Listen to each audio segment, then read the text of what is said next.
It encourages followers to be actively involved in the quality control process and better records.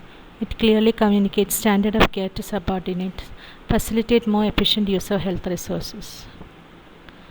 Methods of nursing audit are, there are three methods: retrospective review, the concurrent review, the peer review. Retrospective review, this refers to an in-depth assessment of the quality after the patient has been discharged. Have the patient start to the source of data. Concurrent review, this refers to the evaluations conducted on behalf of patients who are still undergoing care. Peer review, in nurse peer review, nurse functioning in the same capacity, that is, peers appraise the quality of care or practice performed by others equally qualified nurses. The peer review is based on pre-established standards or criteria. There is also individual peer review and nursing audit, focuses on the performance of individual nurse. Nursing audit focuses on evaluating the nursing care through the review of records. What are the essential characteristics of nursing audit? There should be written standards of care against which to evaluate nursing care, evidence that actual nursing practice was measured against such standards, examination and analysis of findings, evidence of corrective action taken, evidence of effectiveness of corrective action, appropriate reporting of the audit program.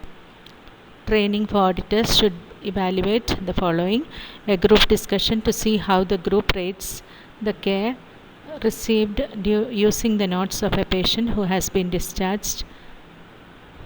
Each individual auditor should then undertake same exercise as followed by a meeting of the whole committee who compare and discuss its finding and finally reach the components.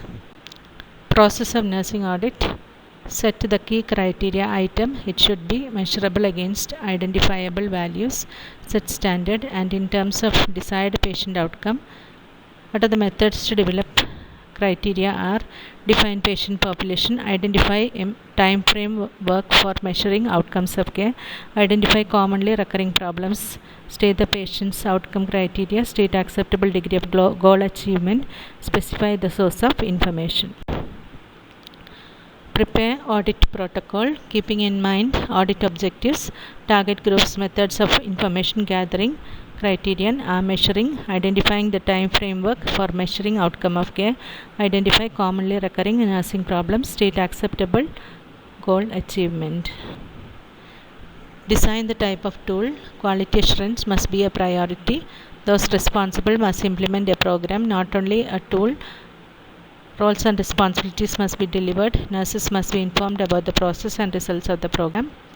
Data must be reliable. Adequate orientation of data collection is essential. Quality data should be analyzed. Plan and implement the tool.